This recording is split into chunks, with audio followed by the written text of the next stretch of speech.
All right, we are live. Hello, friends. We are here to wrap up Mist Along. I'm kind of sad that this is our last Mistborn live show. We're going to be talking mostly about, wrong side, the Lost Metal, but also Secret History, which I thought we have different covers, Stephanie. I thought we were supposed to read last time, but it was for this time. So my memories might be a little fuzzy on Secret History because it's been a month since I've read it. But yeah, I guess say hi if you're here. And I guess we should start with Secret History, I feel like, because I feel like that kind of naturally goes in between Bands of Mourning and Lost Metal. So, what do you guys think of Secret History? Has it been a month since you've read it? Because oh, my sister's here. Hi, Sandy. Nice. It's been a minute for me. I really enjoyed kind of the background lore of it, and I just had fun with it. And it's a novella, so it wasn't that long. Mm-hmm. And I like Kelsier, so yeah, it's always a good time to be back with him. It was really, the lore was super interesting. Yeah, That's what I was most struck with. I was like, oh, this is interesting. And then kind of like seeing some of the, which you see it more in the Last Meadow, but some of the like Stormlight crossover, kind of with like the whole, oh well, like metals have souls and things like that. Like looking at that and then comparing that to like Shadesmar and stuff like that was like really, really interesting. yes. Hi. Hi, Emily. Enjoy Rhythm of War. Wind and Truth is coming very soon. We were talking about that before we got live. The never-ending Sanderson sentence. Yeah. Yeah.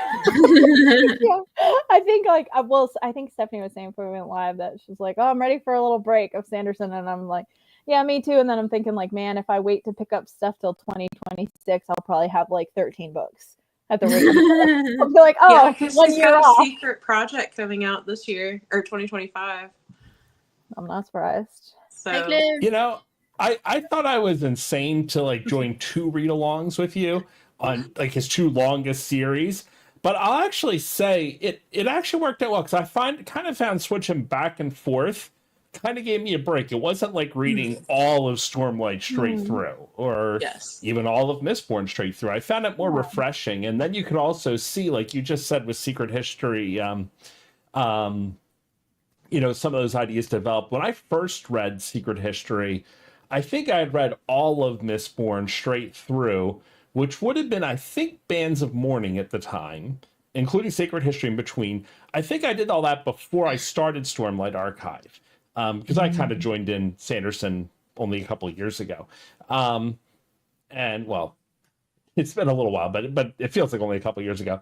And I'll tell you, it really does change, like, especially like read Oathbringer, you know, large passages in there, and having read Secret History first, it feels very familiar. Yeah. Yeah. it does. So I'm wondering if I missed this because I listened to Secret History, and so and I mostly physically read Lost Metal. I listened to some of it, but then I read some on Kindle and some in the actual book.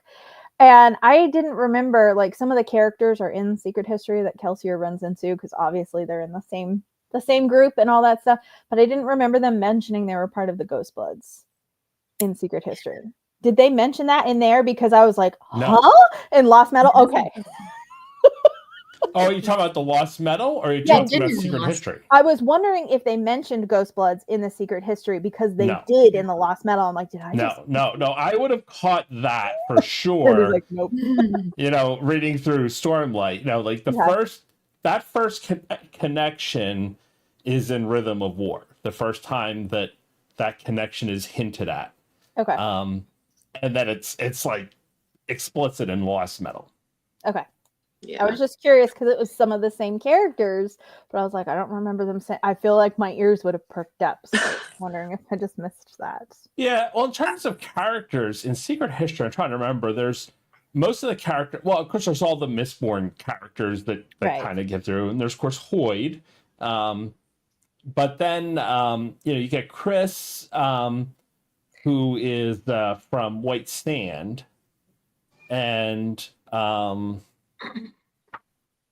I think that's honestly, in terms of characters that you actually see elsewhere, I think that is it. But I am not a Sanderson, Yeah. you know, I I don't know all the Sanderson. I You think mean your spreadsheets don't have all the answers? I thought they did. right. No, the Coppermind has all the answers. I could have looked this up, but those are the ones that stood out. And honestly, Chris, I wouldn't have even picked up, except that that character comes up more often. Okay. I feel like actually that's one of the reasons why he's going to novelize White Sand, is he wants to develop probably her character especially, but some of the other ones too. Okay. I haven't read White Sand yet, so. I feel like, which I haven't read White Sand either. I just read the excerpt in Arcanum. I remember when I read Lost Metal the first time, which I know we're not to that yet, but like speaking of like Easter eggs, I think the Lost Metal was the one I picked up the most on Cosmere references. Yeah. Because normally I'm not the best at being like, oh, this was from Emperor's Soul or Elantris or what have you. Mm-hmm. So I know I missed some stuff in Secret History even on the second read. Yeah. Yeah. Well, they hit you over the head with it in the Lost Metal. Yeah. But yeah, Thank you. I think I was saying to Rich last time, I was like, oh, some people told me that there's some Easter eggs in Lost Metal, so I'm looking forward to looking at them. And he's like, they're not Easter eggs. It's like name dropping. Yeah. Like, this is not an Easter egg. This is like obvious. I'm like, oh, okay. Anyway. Yeah. I agree with this. Of course, Kelsier would punch him. Of course he would. That was one of my favorite parts. I feel like Kelsier and Wayne would have gotten along really well. Yes. You know, they have that same chaotic energy. Wax So I will tell you, I don't know who this is actually. I'm pretty sure that's Hoyd, but I'm not. I could be messing something up, but I'm pretty sure it's one of Hoyd's names. Is it? Okay, because they call him like Drifter in Secret History. Oh, well, that's what Kelsier calls him. Right. I just didn't remember another name. Well, that was Hoyd. Drifter, yeah. I think so. Okay. I thought, is it? He seemed slightly different. He seemed very like aggressive, I guess I would say, in Secret History. Oh, yeah. He's not normally that aggressive, so. Yeah, he does not get that along with Kelsier at all. And you know, so going into just Secret History, something that really stood out to me, and it might be a little cheating because he also talks about it in like the prologue or the preface or whatever he calls it to the book, but is it really this is like really where you start to see Kelsier as a main character, right? Because he's not a main I mean, he's got the mentor role in Era 1. Well, half of book 1 of Era 1, and then he gets killed off like any good mentor. But like any good mentor. But now, just like Gandalf, he comes back and maybe has more of a role to play. True. I feel like he feels like he's becoming a villain. Like the ending of Secret History where Vin is like, I'm kind of worried about you. I was like, is he becoming a villain? But still, in the Lost Metal, he wasn't. I mean, he was like, we are not going to kill Marcy, you know? So he wasn't going full villain mode, but he definitely He's has in his like Darth Vader The era. head of the Ghostbloods might be developing a villain role. Yeah, no kidding. No kidding. I was just thinking like, okay, he might be on the same team as Marcy right now, but his end goals are not the same. So that was where there was a big disconnect where it's like, okay, their interests align right now, but his end goal is not the same goal as Marcy. Well, you know, it's interesting. So I have a million thoughts about the Lost Metal, but also you could say the same about Sazed. Yeah. Yeah. Mm-hmm. You know, where it's just, you know, they're different. It's interesting. It's like many common goals, but definitely different values about how to achieve them. Right. And a lot of concentration of power, whether it be Sazed or Kelsier, or even Wax and Wayne to some extent. Like you have like these very powerful characters who have the ability to kind of unilaterally do things, and how do they use that power? It's just really interesting. Yeah. It was even interesting to me. This is a lost metal thing, but Kelsey are talking about like, oh well, I didn't agree with everything they were doing with trying to make allomancers, but like we do need more allomancers. So I wouldn't have gone about it the way that they did. And I'm like, no, you just would have used noblemen. You would have what? He just would have used noblemen, and then Yeah. it would have been fine because they deserve it. Oh yeah. True. Yeah, well, you get that angle, that part of it. Yeah, so it's interesting. His so I actually, and it's funny you mentioned you know, as a villain, you know, Kelsier and the well, it's actually funny. My last thing was between Kelsier's attitude towards knowledge at the end of this and the set in Bands of Mourning.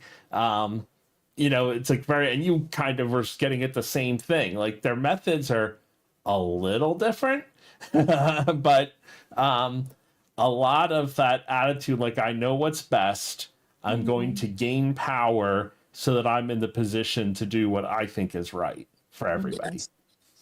Yeah, it's a god complex, essentially, right? Yeah, and then you have Satan, who literally has the god complex and happens to be God. But it's But you know the concept of gods in this universe is very different because, of course, it's just another form of gaining power in this sense. Right. Yeah, that's true. No, I could see Wayne and Kelsey are getting into it, but I see them as having a similar like go with the flow sense of humor, all that kind. Like I feel like they would work well together when everything blows up. They seem like they lean into the chaos rather than being like, well, what do we do now? I think Wayne needs a leader like Wax who will kind of point him in the right direction. Whereas with Kelsier, I feel like Wayne would be led astray. Yeah, Wax is more level-headed. So we've been bashing on Kelsier, and Preservation takes a moment to bash on him too. And at one point, Preservation, the original Preservation, tells Wax to do better as Wax takes up his power and he dies. And I was kind of wondering, was that really? I mean, you think up to that point in time, what has Kelsier actually done? He's overthrown the Lord Ruler. Personally, I mean, granted, he has killed a whole bunch of nobles. There is that part of it, but is that the part that? Well, Preservation wouldn't like killing anybody. The nobles, but he especially wouldn't want to overthrow the Lord Ruler. Like I was like, well, he was my guy. He was. Look how long he persevered and survived and maintained the status quo. Okay, yeah, maybe it wasn't so great for the slaves, but there are always slaves, Pros and cons, right? Nothing's perfect. I feel like I think it was my pastor who recently said this, that people who sometimes, like say two people, get married, have a kid, but they're addicted to drugs, but they try to do the right thing with their kid might be able to take the good things that their parents did and add a couple more. And over time, maybe they don't become addicted to drugs and then their children, go to college. And so over time, and I feel like Kelsier is kind of at the beginning of that line where he was trying to make a change for the better, but he also had like major, major flaws. But like Vin, his kid, really takes what he gave her and takes it even farther and does a lot of good stuff. So I feel like that's how I kind of view Kelsier. Yeah, because I guess you learn as you go. You can learn from the mistakes of the past and hopefully not repeat them, but you are also going to make mistakes. So hopefully the next generation can learn from the mistakes of the previous generation. So yeah, that's a good point. One other casual observation I made is that it seems like everybody knows Kelsier. Like he's walking through Shadesmar, bumps into people, and it's like, oh, you're the survivor. Like everybody knows this. Like he's barely had time to start his own religion, and everybody already knows him. Even in somewhere like Shadesmar, which is even weirder. Like how do they know you elsewhere in the Cosmere? Yeah, that's what I want to know. Somebody's been watching. Hoyt's been telling us stories or something. I don't know. That could be it. That could be it.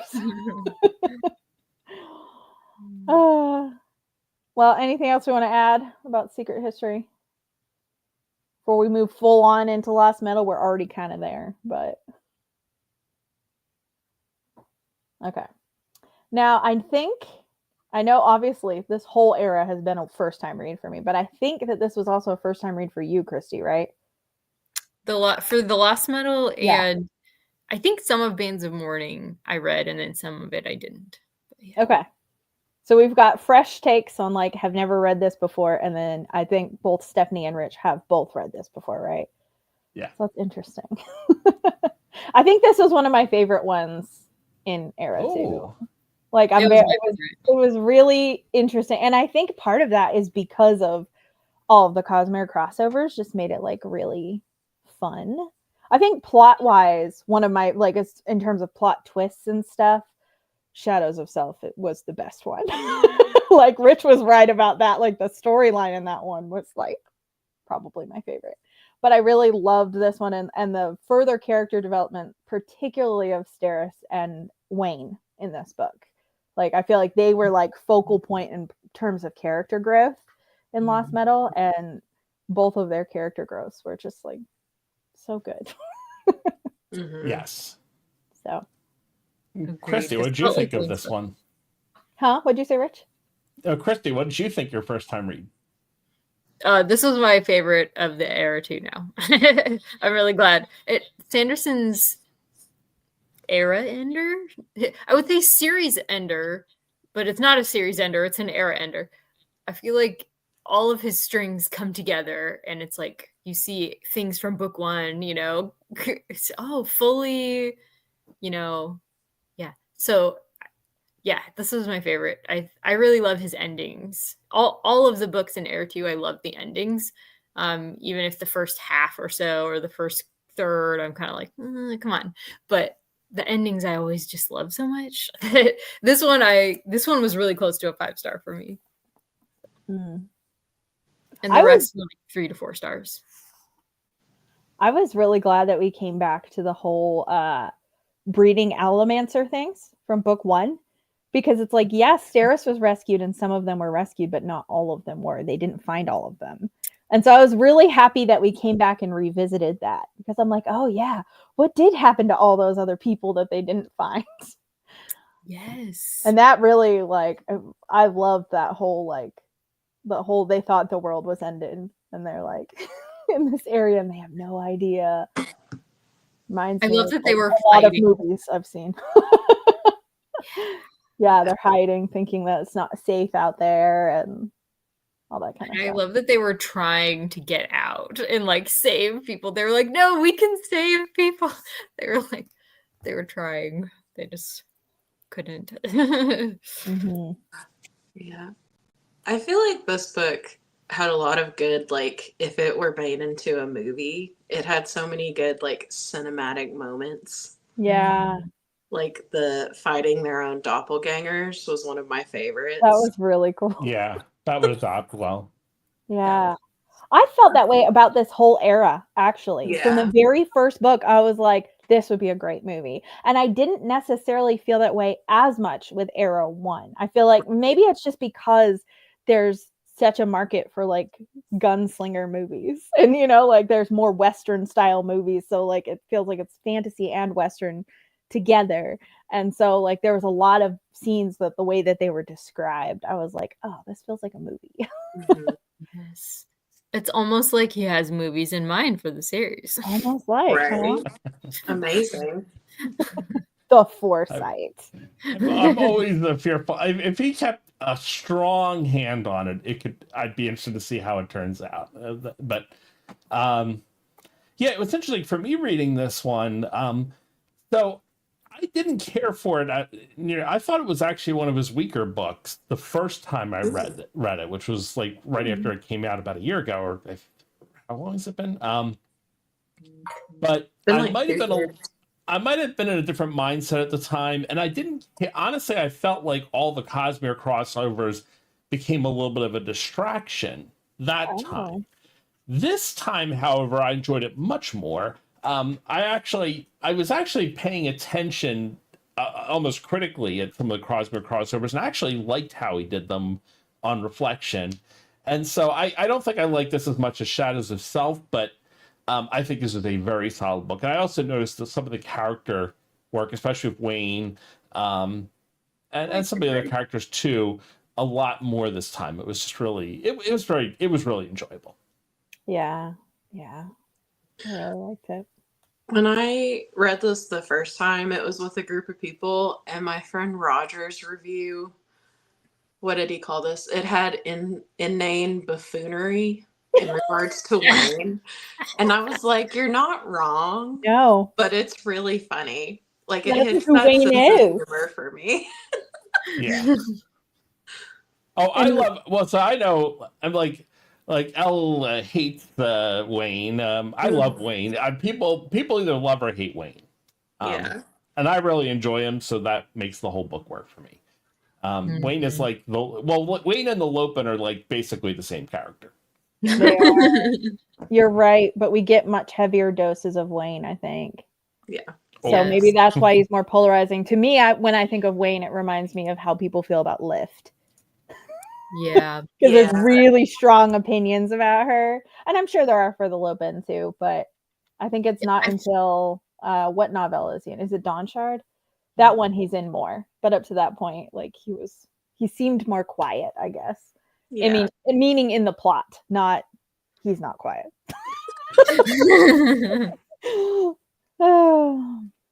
I feel like if Lopen becomes a main character, then probably people will be very divided on him. But if he stays a side character, then people will probably continue to like him.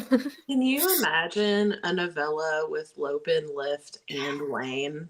Oh my God. I don't know if I could handle that. That would be too much for me. Yeah. I can only have one character. One character. He's got to write that. He has to write that somehow. Right. I love this. This was about Allomancer Jack, right? That's what he said about that. This is yeah, I think you're right. I think this was Allomancer Jack. Because he had read all of them. And then they meet that lady that's in charge of the newspaper, and he's like, you just gotta go along with it. And he's feeding Wax the information about the stories. He's read them all. That was great. I loved too. I thought that this was a fun thread because I loved the prologue and getting to see Wax or Wayne as a little kid. And then how throughout this story he like relates different part of their adventures to that last story that his mother told him. I just thought that was really, really sweet. It was. I loved that.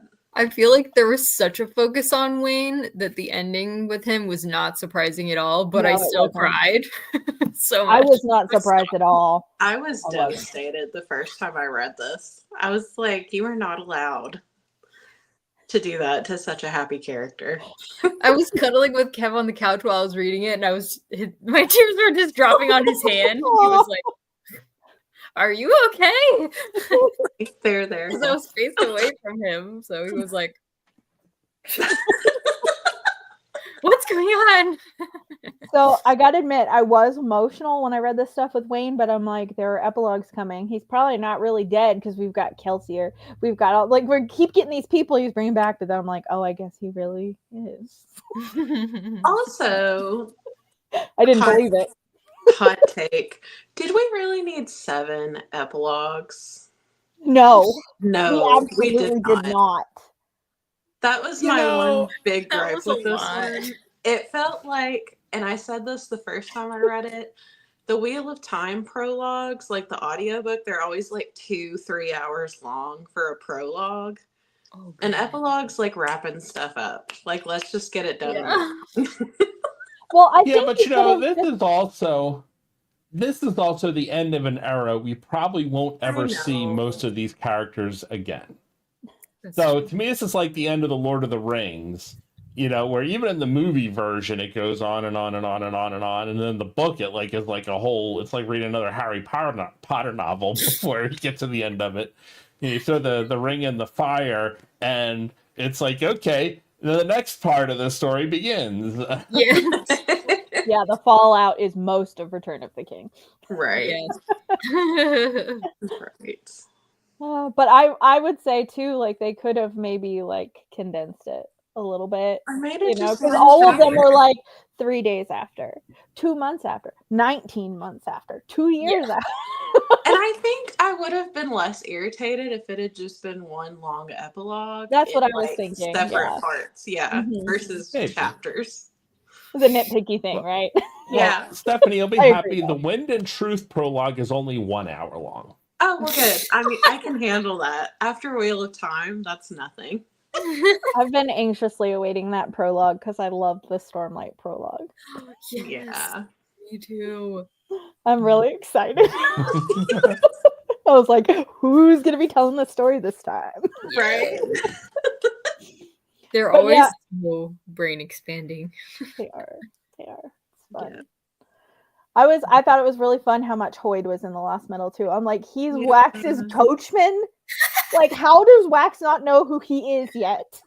Yes. You died, Wax. How do you not know? And then he shows up in a boat at the end to pick him up. Like, this is not at all suspicious. Just reminds me of the River Styx, Yeah, You're on your ferryman. It does. But Oh, instead of a coin, he needs a hat to get across. yeah. Oh. Aw. Yeah, it was fun to. It was way more Hoyd in this one than in the other books so far. Well, there's a way more everything Cosmere. I mean, you have the Ghost Bloods, you've got all of these. You had Aethers. That's like the first time Aethers were mentioned. And then Tress came out like 2 months later, which have Aethers as Okay. well. I was trying to remember what that was from, and my brain was not braining for that. I was like, where did this sounds familiar? Well, and I see these guys, and I think about one of the characters in Cytonic, who has similar sorts of powers. I'm like, I keep crossing them, even though I know they're not the same universe. It's I keep wanting to cross these characters. Yeah. It's hard not to when it feels like every other book he's written is in this universe. It's hard not to be like, but is this actually? And you just haven't told us yet. So, one of the things I didn't like the first time I read it, but I thought it was actually really well managed when I stopped and thought about it, is that even though most of these magic systems are hard magic systems, because they were kind of told without their context or some of the story around them, they make them a lot softer. And the one, honestly, where I think it's still, I think like the Elantrian magic system, like the main one, not the soul stamping one, is a very soft magic system. And then I would say even like what the Ether guy was doing is a little bit soft in the sense that you don't really get any boundaries or constraints as to what he can do. But then when you look at how they were used, they weren't really used, like they were used in very minor plot diverting ways, kind of, and they were a little bit more like part of the scenery, and they weren't like used to resolve any of the main plot elements. So I think it actually worked well. And then if you look at, they also introduced some really hard magic systems like the soul stamping, where like stamping doors, and it's sort of like, okay, well, the two things you can do are repair an item and stamp a door. What are all the clever things you can do with this? I thought it was, and that was like an example of like a hard magic system that was just introduced very quickly, and you get the rules, and then you use it in all sorts of clever ways. So I thought it was actually really well done, but that's just something that, I don't know, popped in my head. I loved that Cosmere connection too. Me too. Yeah. Actually, I That haven't was read one of my Elantris favorite yet. So. stories. Well, this is a short story. Is it from Emperor's Soul? Yeah. That Yes. is from? Okay. I haven't read that yet either. I So. really, really liked that one. I've heard It's a lot really of nicely people written like it. story. It's been a while since I read it. But. Yeah. Maybe I'll read it in December before Wind and Truth gets Yeah, here. it's not long. Yeah. Yeah. I But want to you get read the rules. Elantris. The key rules you actually learn in this book, is how that magic works. So you have these stamps, and they can change the soul. It's like a form of soul casting almost. That's what it reminded me of, is soul casting, and like, seeing things at their base, like in Shadesmar, and then being able to touch and change, and thought that was... So many of these concepts, and I think from a little bit I'm reading in Wind and Truth, I feel like some of them are coming together too. Like, I really think that that's something that makes me kind of excited. And it might be really interesting to see you guys read Wind and Truth first and then Anthem, because a lot of these Platonic concepts around Platonic forms and, connections between forms and the real world and everything else, um, Sanderson plays with them, and like forgery with the soul stamps and soul casting and the idea of objects having souls and all, like these are all common elements that he kind of uses in different ways with the different magic systems. Yeah, it's interesting. It's true. It's all underlined. It's underlies all of them in a way. It does. Yeah, I think that's why they remind me of each other. They're not exactly the same, and the way that they change things looks very different. Like the technique is very different, but it does feel like it has a similar root, I guess. And Secret History had a lot of connection concepts in it. I think this one did. The Lost Metal, I think, had some of that too. Where like with Kelsier, like the power wants to resist him because he's so different from it.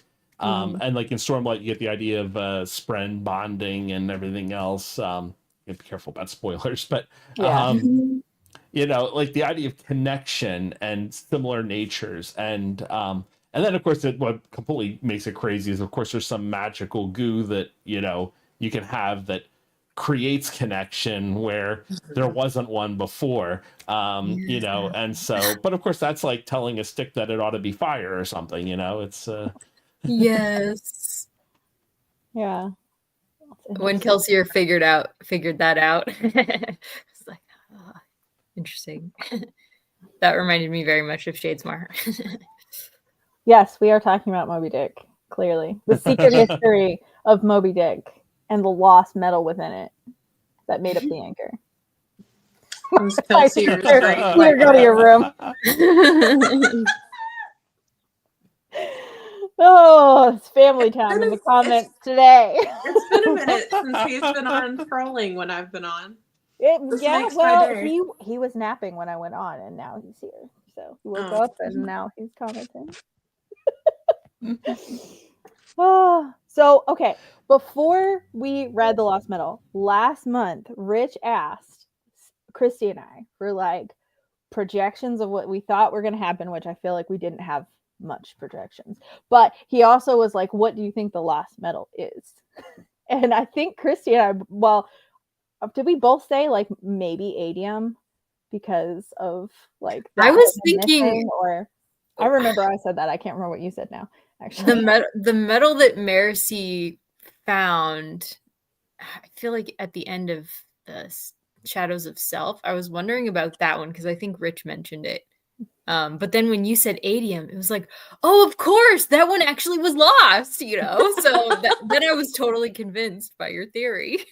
So now I'm wondering, was it Trellium or was it the metal that then made Wayne into a Mistborn at the end? Like, which one was actually the lost metal?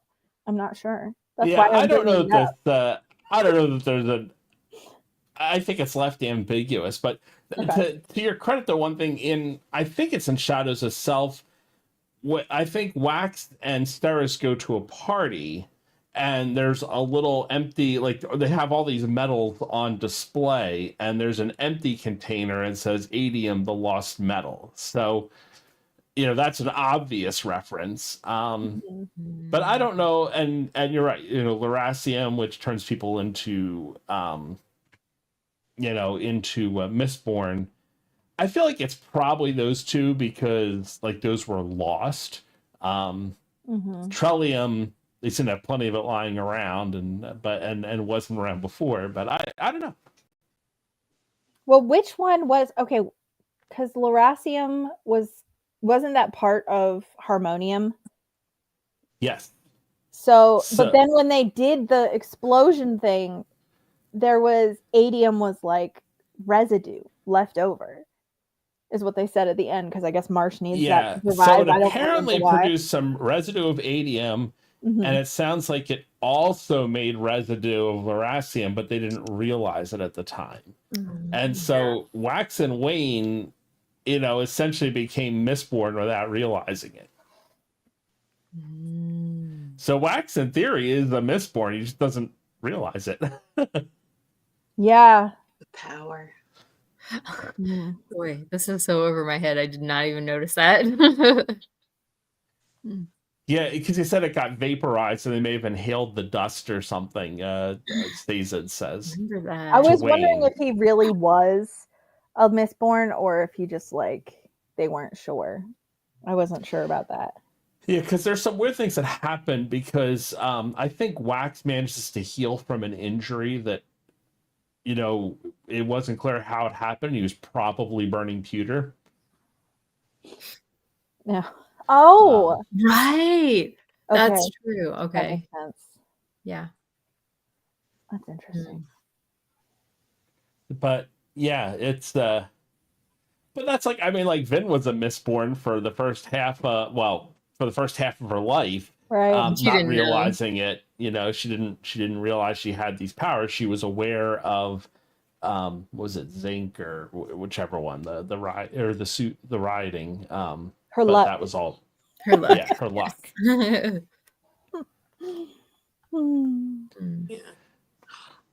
So I have all kinds of crazy notes here. Me too. I had a question. Was Stephanie going to say something? Sorry. Oh, I was just going to say I had a question that I didn't think got answered, but I wanted to make sure. Okay. So the Bands of Mourning, we never got an answer as to why they were drained, correct? No. No, we didn't. It's so rude. I'm sure the Yeah, answer's really on the want wiki somewhere, but not that I'm aware of. Okay. Okay. I was wondering if that was going to play into the next somehow. Like it's some relic that then years from now has some relevance. I don't know. But we don't know who did it. Yeah. Back in the Western days. Yeah, read our next book. Read our next book. Both. Making us wait. Actually, but I was talking to my sister Sandy, and she's like, I think whenever he comes out with the next one, I'm just gonna wait till the whole series is out, and then I'm gonna. That's probably the smart way to do it. It is, because then you don't have to reread them in between each time they come out again, because you've forgotten what you're doing. Yeah. What does this even mean? I mean, Rich does sound smart, but I don't get I don't know the lore here. Claire has his tablet. This is not a funny comment.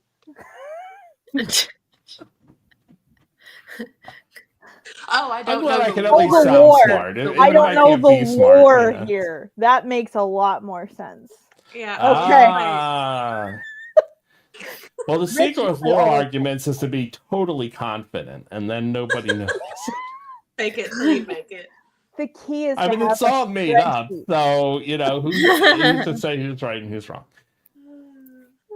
The spreadsheet. And I just offended With all half the of quotes ready. Reddit, I guarantee you. But because I think when I did the last live show, when the Lost Metal first came out, nobody knew why the bands were drained. But it's been 2 years, so I didn't know if anybody had picked up on that. There's got to be some theories, right? I mean, even if we don't have a strict answer, it seems like the Malish do something, but well, it's implied. Of course, who knows? But yeah, that's certainly implied. Yeah, it is. That was an excuse to start war, or yeah. If you watch every single book signing of Brandon Sanderson, and you piece together, every third word he says. Conspiracy theory board. Every third word, and then you've got to play it backwards. Right. Then you have your answer. Subliminal messaging. There's always another secret. So I have another a thought. Chandra. Maybe back to the satanic panic of the 80s. So maybe this is oh my gosh. I don't know if this really has an answer or there's much we can add to it, but they both Kelsier and the set seem to have this idea of democratizing power. Like we can make everybody metal-born, and thus everybody will be equal. And it's interesting because like you look at our world, nobody's metalborn, and would you say that everybody is equal? I mean, it's just an interesting concept that there's that it's ever possible to truly make people equal. And I don't know. I just think it's an interesting concept. Yeah, I can definitely understand the thought process behind that, because when you live in a world where it's so different, there's not really like a middle class, so to speak. I can see wanting to, like, if everybody was a Mistborn, it would be so much better. Because it's either you're really, really poor or you're a noble, for the most part. Yeah. So I think he does a good job of kind of bringing those questions up without answering it, so to speak. It's just like, here's some food for thought, discuss. That's something I really appreciate about him, is because, like, I feel like he does so much more exploring than just be like, Yeah. here's the message and here's how it is. Yeah. Like, and I really like that about him, is that it's very thought-provoking without feeling like it's him trying to push a certain view that, like, is how he feels about it. It feels open to talk about, kind of a thing. Yeah. And that's very real world. Like, there's hardly ever one completely right answer. Yeah, there's nuance to all the deep questions. Exactly. So another deep question you asked this way at the beginning is like the concept of making more metalborn, and there's like the concept of an arms race, and you see it in the conflict with the Trell autonomy, and raising an army to invade. I have a whole bunch of autonomy thoughts as well, but it's sort of like that's the nature of arms races, that you're kind of in them whether you want to be or not, and there's consequences, right? So if you embrace the arms race, you have all the consequences of the Sed and the Ghost Bloods and all the stuff they're doing. And if you don't embrace them, well, now you got this army ready to march in and exterminate your whole planet, and you never realized they were out there. It's just such an interesting concept. Yeah, it is. And sometimes you don't realize you're in a race, like native and like indigenous people all over the world never realize they're in an arms race until a boat shows up and a whole bunch of people with firearms step out, and I guess that's something we weren't working on for the last couple centuries. I didn't even know this was a thing. Right. Exactly. Where'd you guys get this anyway? Oh, I feel like Brandon Sanderson, he does have a certain respect for the complicated elements of like what you were just saying, Rich, where it's like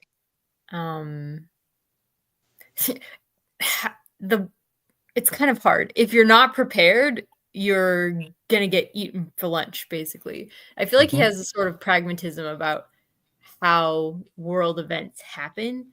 Like this world is behind other worlds, and so they're being dragged into this kind of these cosmic conflicts, and they're not prepared for it because they've had so many cataclysms. It would have been really hard for them to prepare for it. But I feel like he has respect for the people who are trying to run the show, so to speak, and how difficult those decisions are. Like how he shows Wax, who felt like he was doing so much good, and we see him throughout the series realizing, okay, I can do a lot more for the people in Ellendale if I do what I was, because of the power that I have been given by my birth, basically. He's like, I would do better to become a politician, basically. So he doesn't completely, he recognizes the difficulty of the office of being a politician and how much good that you can do through it. So I just feel like he thinks these things through, which is really nice in a fantasy. It's not like hit you over the head with any message, he is like classic like the best kind of fiction authors make you ask questions rather than just giving you lots of answers. And I feel like Brandon Sanderson really does that. Yeah. But even there you get that dynamic, right? Where like you'll get you want to call him Kelsey or Wax, when he goes in the beginning, he's trying to do political speeches and trying to do exactly that. And he keeps hitting up against the wall because it gets called for a vote and he doesn't have the votes. And he can give the best speech in the world, but in the end, in in a republic, you don't have enough votes. Well, the government's not now. What are you going to do? On the other hand, he goes and invades this other country, and he can just run out, and he has a problem with health, and he can just pull out his gun, and just start shooting people, and it's sort of like that's on the one hand, it's like the less effective approach, but on the other hand, he sees what needs to be done and he just goes and does it. So it's kind of interesting how that gets contrasted. Yes, definitely. It's same thing in the earlier series too, when Ellen really comes into his political power. I was just thinking that. Yeah. Yeah. And that's a good example of someone who wants society to be the best it can be, but like also how do you protect people from themselves? Yeah. And like destruction, and like how do you get what needs to be done if you have all this opposition, and the balance of like democracy versus like an actual king, or things like that.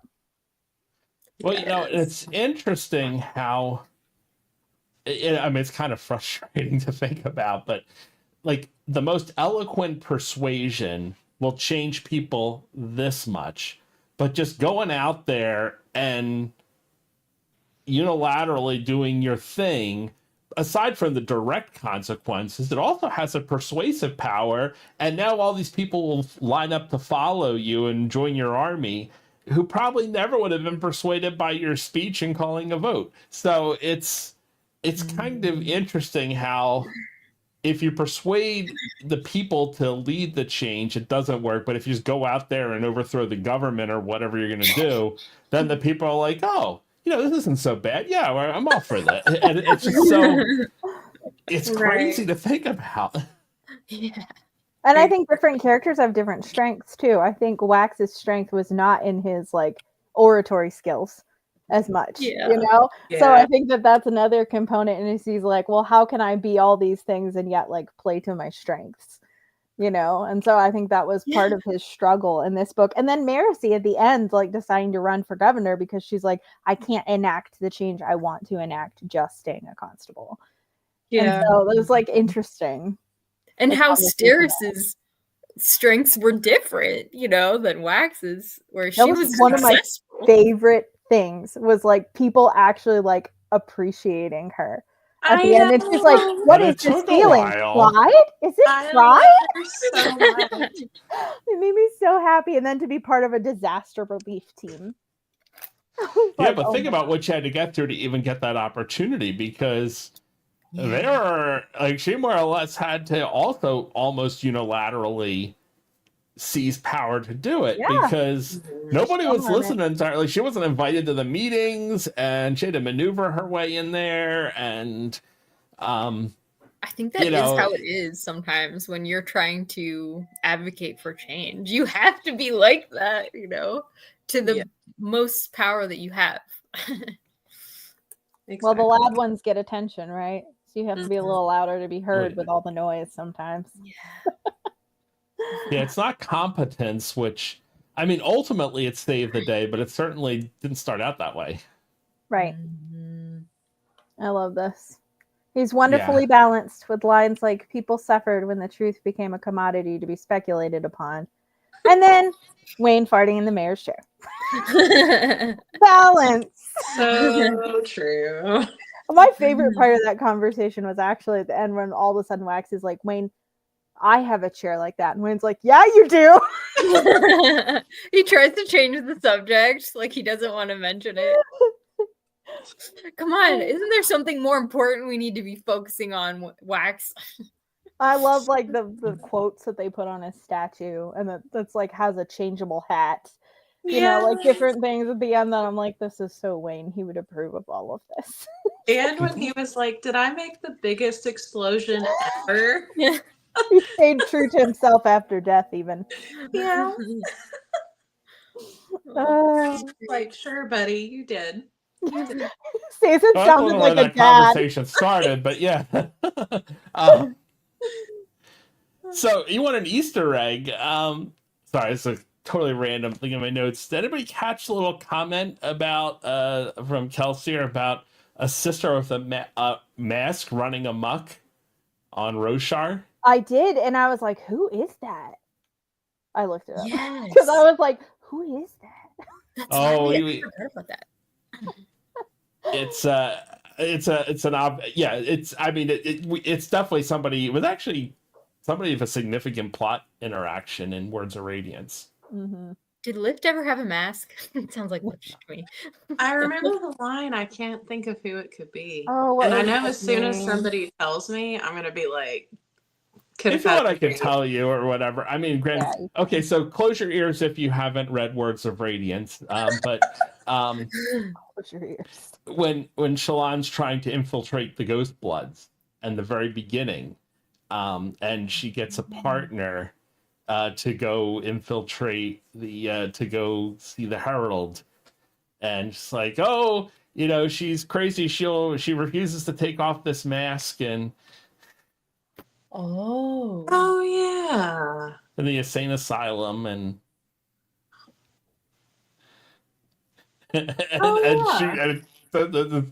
her partner with the mask was not happy about this. But it was a hilarious moment. Yes. But also like Deadly Assassin vibes for sure. Right. Yeah.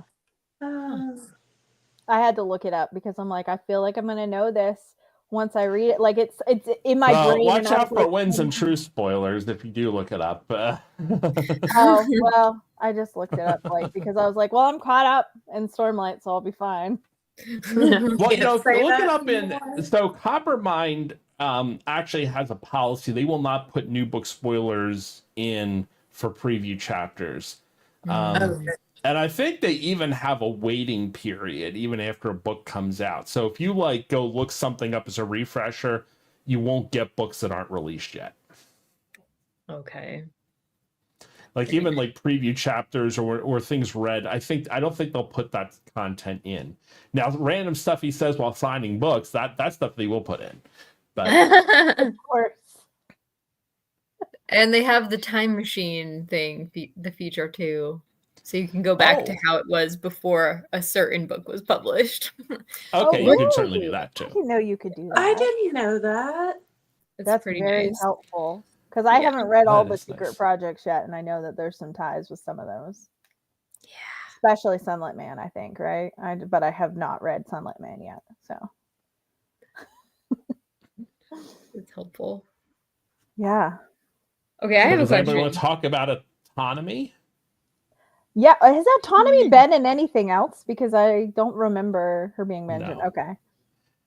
I don't think so.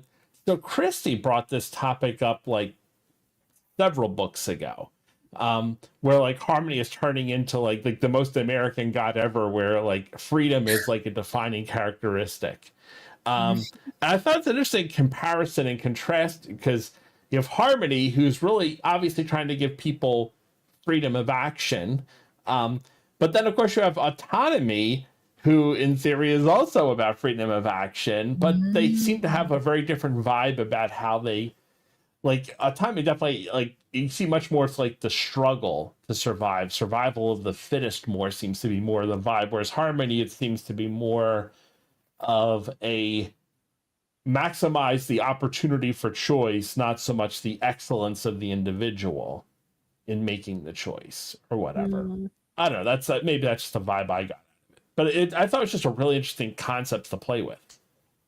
Yeah, I felt like autonomy really focused on like individuality too, of like this person, like you were talking with like the excellence of the person was really the focus rather than just the outcome. So it was very focused on the individuals more than the whole group.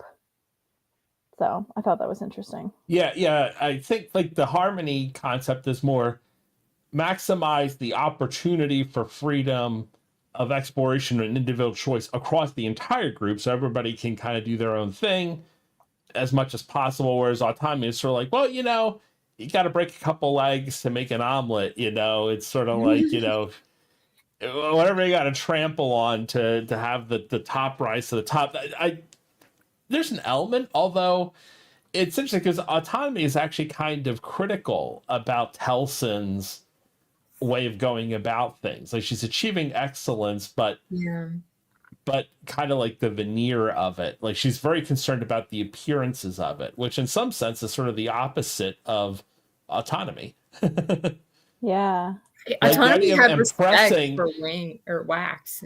Yeah. Yeah. yeah, like trying to impress autonomy is sort of like the opposite of autonomy. Yeah. It is actually. And then at one point when it is talking about autonomy as rugged individualism filtered through the lens of a god who thinks she knows best, they also mention whimsy is a different god. Yes. Whimsy?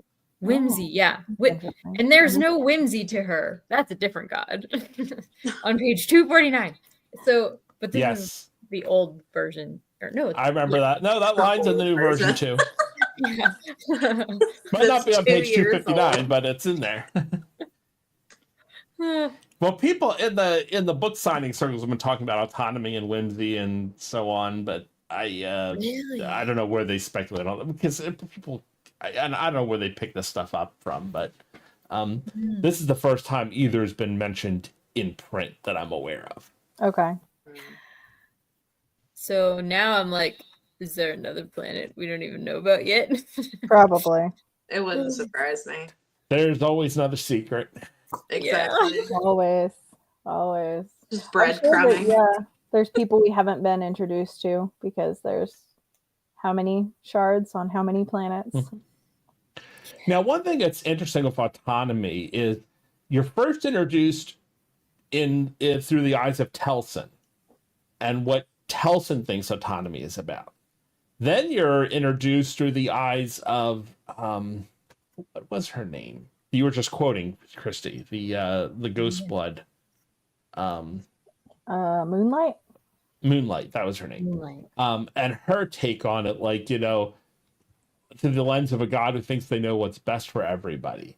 And then you finally get Wax just talking to autonomy directly, and you get their own take. So I don't know who the real autonomy is, but you know, none of them I'm sure are quite true. But you know, I feel like as you come to realize that what autonomy is looking for is not necessarily what people think she's looking for. She's certainly willing to like wipe out the whole planet, you know, to you know, I guess that would serve whatever her goals were with maybe the people that she brought up the way that she wanted them to be. I don't know. Yeah, because you definitely, I think you said this, Rich, but you get this sense of like survival from her. And that's why she's trying to infiltrate so many planets, because then if something happens to one planet, she's got backups. If part of her gets destroyed somehow, she's living on somewhere else through someone else. And so, yeah, it's definitely more about survival, because it feels kind of more like a fear-based survival, like afraid of what could happen. Maybe, but that there's probably an element of that. I don't know, but I think some of it's not even. I don't think it's fear motivated. I think it's more that her ideology is the struggle to survive, and I think her proclivity for creating these avatars of herself and potentially having them struggle against each other in some sense is just an extension of the way she sees things, how they ought to be. I think autonomy is a she. But in any case, the I think and she then is too. and I actually wonder if some of this, like the motivation in squashing Scadrial, is because she sees it as a realm of growing power, and she doesn't want Harmony coming in, like raising this huge army and having that army show up on her doorstep and be like, you know, this struggle to survive isn't really good for your people. You know, it's not maximizing their individual freedom of choice. Therefore, I'm going to come in and we're going to run things the right way. I think you get that sense where these gods they have their vision for how the world ought to run. And and it becomes this arms race where if I don't squash them first, they're going to come squash me. And I think maybe the fact that Harmony possesses 2 of the shards, there's this fear that he could grow to become an uncounterable force. Oh, Mm. interesting. That Because is it said I think it was in Secret History that Kelsier was saying, oh, somehow the 2 parts that became Sazed, they felt like they went together. Mm-hmm. Like they fit better together. So you wonder if they were all together again, would they fit together even more? Like if they were all. Mm. So I don't know if it's I don't think it's spoilery because I don't think there's anything actually written, but you really wonder what was the motivation for the shattering of Yeah. Adonalsium. Mm-hmm. And if you look at Sazed, as he's brought 2 different powers together, he becomes much more passive, and much, he's sort of reluctant because he can see I have 2 different goals to achieve, and it's very difficult to achieve both. When you only have one ideology, it's like being a single issue voter or something. It's like if you only care about one thing, it's real easy to decide who to vote for because you're just like, well, who's going to do the most for that one thing or whatever. Right. Whereas when you start having competing priorities, and then you wonder, well, what was it like when all of them were together? Maybe this is sort of in my mind, it's sort of like, the God who ignores all the suffering of the world and doesn't want to do anything about it, and we know better, so let's take over this job and do a better job with it. I don't know. That's kind of my thinking of where that was all going, but I guess we'll find out in 35 more books. Yeah, it when is he finally releases interesting. Dragonsteel. It is interesting because you would think that having 2 shards of Adonalsium would make Sazed more powerful, but he seems increasingly unstable, and not just because of like him not being able to see because of Trell, but even after that's gone, Kelsier still talks about how he looks shadowed and something's not quite right, and he's like, we're gonna have to do something about this. And so you get the feeling that like, okay, you'd think that would make him more powerful, but it's actually making him more conflicted. And so what does that mean? So it's interesting. Mm-hmm. I don't He's know. much Again, more 35 passive. books. He is passive, yeah. But he seems even more just like, I don't know, like just like really confused and unfocused in a lot of ways. So, and I realized some of that was Trell. Some of that was being blinded. Yeah. But I think that's like 10% of it. Yeah, it's but not all of it. No, I think this is like, even in Shadows of Self and so on, like you see, I think it's just as he evolves and becomes less Sazed and more the powers of preservation and ruin, the more withdrawing he is. Mm.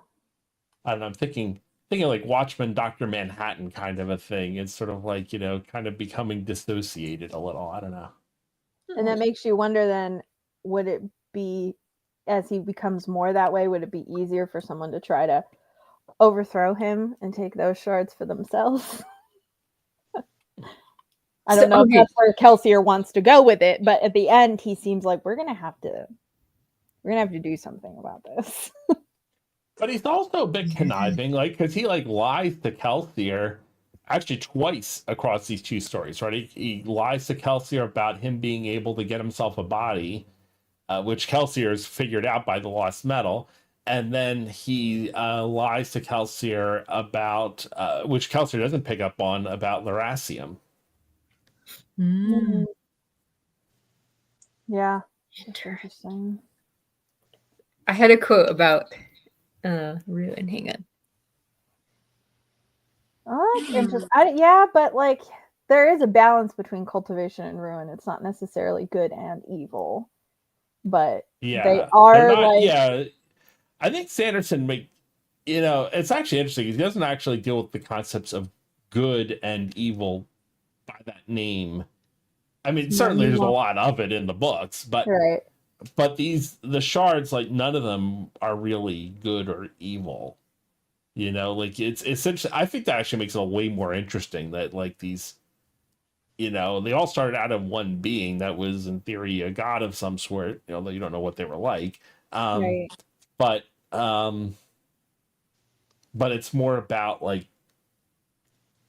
you know like vengeance or honor, preserving oaths, or growth or preservation or ruin and so on. Right. Yeah, like the appropriate time to use those things almost. Yes. In Like third song. Thank you, Ellen. He is always so eloquent. He said when when he is talking with Kelsier and Vin, and they're all three in the cognitive realm, he says, "Ruin is more than death and destruction. It is peace with these things." Yes. Mm. It's like, so that's what we're sensing from Save Sid. When it was just Yes. Ruin on his own, he was like too much himself, but now he's balanced. Well, Yeah. but that was also part of how could Sazed ultimately take up the power. Is that after losing what's her name, Twindwell, and like dealing with all this coping and like his theodicy of like how could all this bad stuff happen and everything else. But that's what made him able to connect to both preservation and ruin, I think. Mm-hmm. Yes. Yeah. Exactly. Also, I love this is unrelated, but Wax and Steris naming their daughter Tyndall was. Yes. I wasn't expecting a time jump in children, and I was like, "Oh my gosh, these kids are so cute." Was this the first also... time that like parenting was a theme? Like, I mean, obviously there was older, like, you know, with Vin and Kelsier, he was kind of parenting her, but like with young kids, I don't know if that's really happened before. It was fun. I in a liked it. Sanderson book.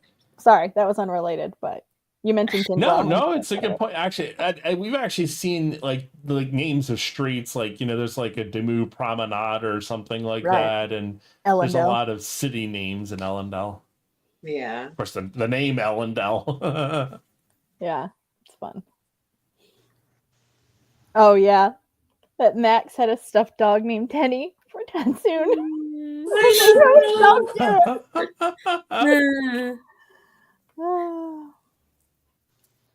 That is so fun, and that would have been after Wax actually met Tensoon. Right, yeah.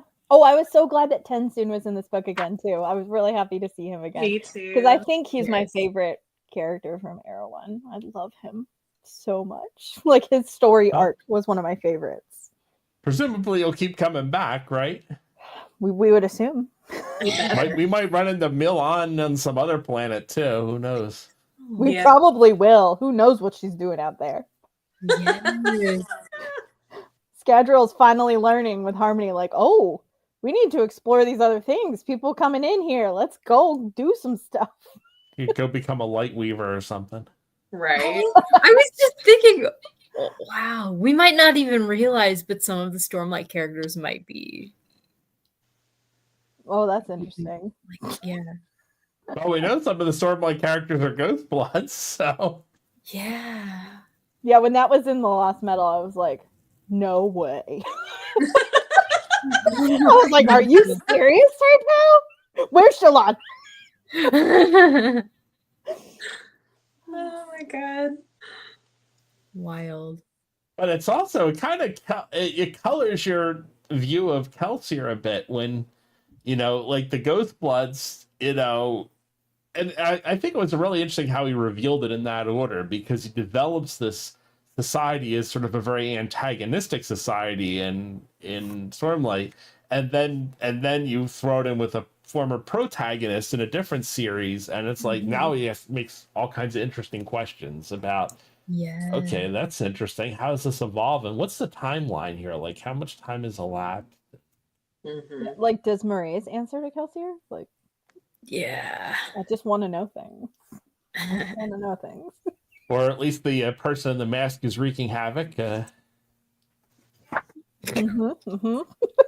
Well, it was a sister with a mask, actually. Yeah. And I guess did we meet the sister? I forget. I had to go look up the context of that quote, but No, the brother was in the Ghostbloods talking to Kelsier, and he's the one that wanted to kill Marcy. And Kelsier's like, we're not doing that's right. And he's like very bloodthirsty or whatever. It could be part of their culture or something. Was the brother wearing a mask? I think so. Okay, interesting. Maybe. Let me see. I'll find out. Keep talking amongst yourself. That's fine. I'm gonna find it. I don't know where it is. These details may or may not become relevant in the next Stormlight book. Yeah. To go look up some things. And Yeah, I'm I don't just want to making Google sure. So the cognitive realm that Kelsier is in is also Shadesmar, right? Like they're the same thing? Yes. Okay, I'm just making sure. Thank you. Okay, so Yes, the guy's change name my- was. Sorry, go ahead. Go ahead. That was it. The guy's name was Delaville. Sorry, and he's described as a short man bearing an intricate and fearsome mask, wooden and painted. But when he spoke, his accent was not that of the Southern Scadrians; it was of Silverlight. So. Oh, he called him. Mentioned Silverlight. Mm-hmm. So that's a city in Shadesmar. I feel like we need to have like Twilight Zone music in the background while we're revealing all of these things. Yeah. Yeah, hopefully everybody's. I think most of our audience is somewhat caught up on a lot of this stuff. Oh, yeah. And we're not outright giving spoilers, but No, my sister hasn't read Stormlight yet, but like we haven't mentioned anything that she would have any clue what we're talking about until she gets to a much later. Like, by the time she gets to it, she won't remember this conversation because Yes. This never happened. Yeah, she Is that texted me is that this. She texted Is me that and the- said this. Is this the masked guy? Yes, the one that wants to kill Marcy. Oh. So that's her Yeah. theory. Oh, that's a good theory. Mhm. Or a bad dude in some series. Yeah, I who mean, knows? I don't know how long. I don't know like anything about like his people and their longevity of life in order for like how long the next era, how far out that's going to be. Yeah, because year-wise. Arrow 3 might be 100 years in the future. Yeah. Nothing else we've said, I feel like, is actually like full spoilers. We're alluding to things that you'll know what we're talking about if you've read the books, and if you haven't, you'll just be like, I have no clue what they're talking about. Like, Yeah, I try to be really careful. It's hard to. That one that I mentioned that was getting a bit spoilery because I was mentioning specific plot. But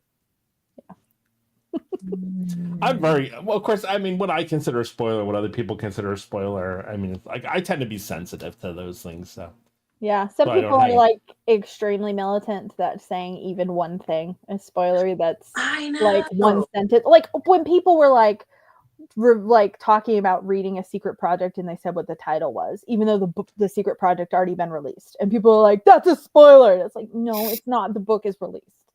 I had a video where I Well, talked book- about a Robin Hobb book, and I just said, "Oh, this book devastated me," and they're like, "Well, I guess I know what happens," and it's like, No, "What you Robin don't. Hobb book? No, Doesn't they're all devastate you? devastating. Like, not a spoiler."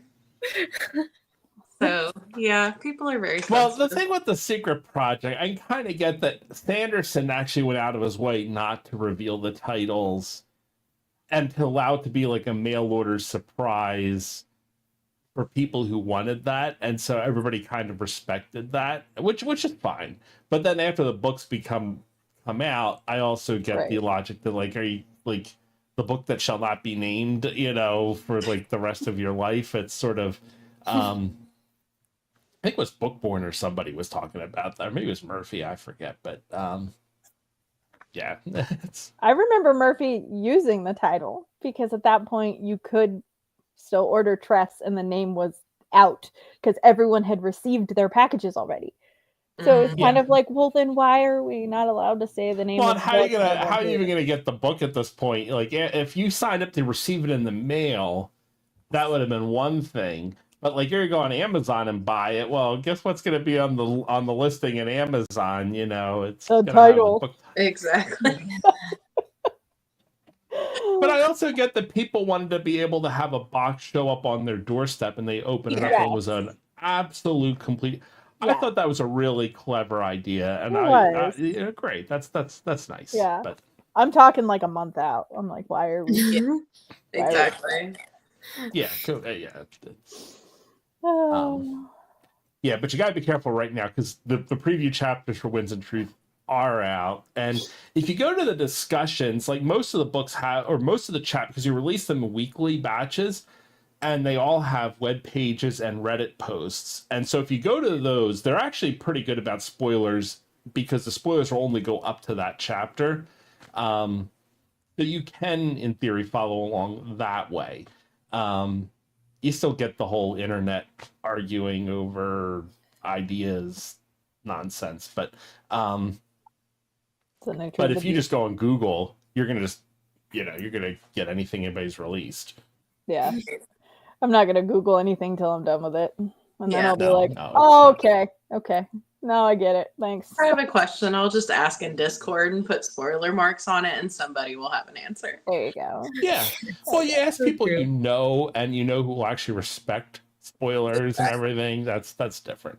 Exactly. I think honestly, a lot of those Reddit threads are actually pretty well moderated for spoilers, like in the sense that they have like you have to mark the subject for what the spoilers are, and then the discussion has to respect it.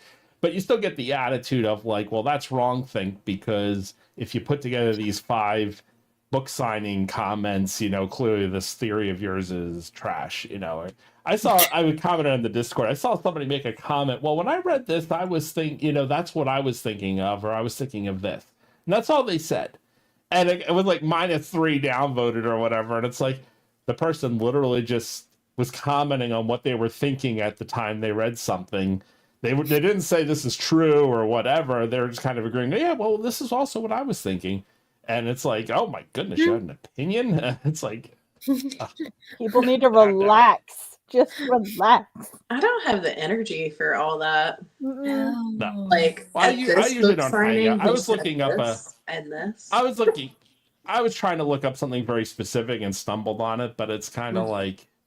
This is why I don't like large discords or whatever. Yeah. I mean, now, on the other hand, it's nice because you get the long tail and you get to have lively discussions. Like if I discuss Stormlight on Stephanie's Discord or whatever, where we're discussing the series right now, there'll be 2 or 3 people and we're all at different points in reading or whatever. And I get it. If I post something about Wind and Truth, nobody's going to reply. And that's okay. I'm not expecting it. 6 months when somebody reads it, they'll reply. Right. But on the other hand, you can have lively chat. But on the other hand, you get somebody super enthusiastic dumping spoilers for the thing you haven't gotten to yet, or telling you you're wrong because you didn't go to enough book signings, and Very extreme. It really is. I get myself canceled here. Just kicked out of the live show. We're done. This is a safe place, Rich. Right. You are safe here, and we appreciate you and your spreadsheets. Okay, I'm not kicking you out. I'm on record. I am very smart. Okay, so I think you are. Gosh, the sun getting brighter. No, you remember way more than I do, honestly. And then when you say stuff, it's like, oh yeah, that did happen. Yeah. God bless Rich's spreadsheets. For real. And all your quotes. Yes. In the spreadsheet. the quotes right? are fun. Yeah. Yeah. This Spreadsheets. is very threatening. Does this mean he's safe for now? Is that what this is in response to? This is not your channel, Sandy. Is there Like Sandy needs a coup channel. happening? She's my older sister, so she's trying to boss me around. There's going to be a revolution later. She's the Steris in this relationship. She is. Actually. Yeah. She is. I wish Saris had more page time. I love her. I so much. love her. She's actually, I think, my favorite character of Era 2. Same. I identify with her so much. Oh, Yeah. she really is Steris. It's true. No, like Oh, the that's first funny. time I saw her and she made the marriage contract, I was like, this is my girl. That was so funny. I love, and I love her And growth too over the time. when she was looking up like romantic relationships, and she's like, people want to talk to me about it, so I'm just going to do the research myself. And it's like, I love it. I loved in this book where she had read a book on grief management and she had a notebook tucked in her pocket that she was Yes. referencing when she was talking to Wax. Yes. I was like, of course you've already read a book. She's so fantastic. I mean, I know, like I'm sitting in the vet office waiting in line to see the vet with my phone scrolling through reading about pancreatitis, you know, so it's sort of I can sympathize. Yeah, exactly. Get all the All about the information research. ahead so you can process it. Mm-hmm. She's an Enneagram 6, I'm sure of it. Yeah, say Yes. sure. I don't plan. I'm definitely actually I'm a bit of a procrastinator, honestly. No, hopefully none of my coworkers are watching this, but it's really I do plan on thoughtful, but I'm also very much a fan of delayed investment. Like don't invest until you know you're gonna need it or have a reasonable likelihood. So I'll prepare, but I'm also kind of picky about what I prepare for. That actually makes sense. Like, why waste the energy on something that you won't even need? I'm an overthinker, so I can't do that. But I think that's a It very might be healthy 'cause- attitude to have. It can also be because I've just been on so many projects that get canceled, this, that, whatever else, and it's like, you know, you gold plate everything up front, and then you decide you're not going to use it. It's sort of like, Yeah, you could have invested that time in something else that you Yes. know did get used. Absolutely. well, did anyone else have anything else they wanted to share? Just that I love the scene where Wax and Wayne are there. Wax is going in guns blazing, and Wayne is like, "No, wait!" And then he warns everybody that they're coming in and gives them a chance to change their minds and just leave, and it works. I love that. Such a great moment.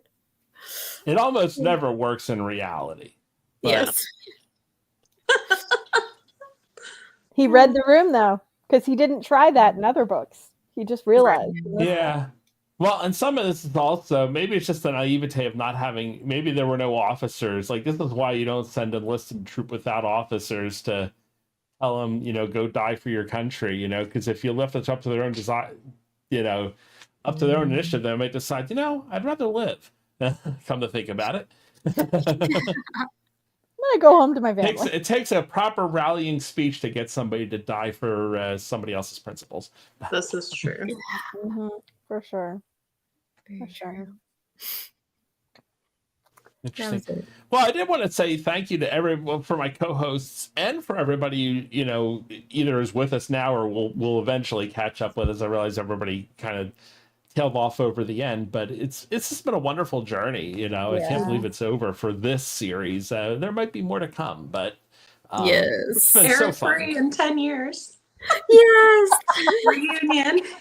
Yeah. Well, there might be Anthem or other series. You know, who knows? Sorry, Maybe another cat storm. spotting. My Maybe cat. another Stormlight read along or sprint or something.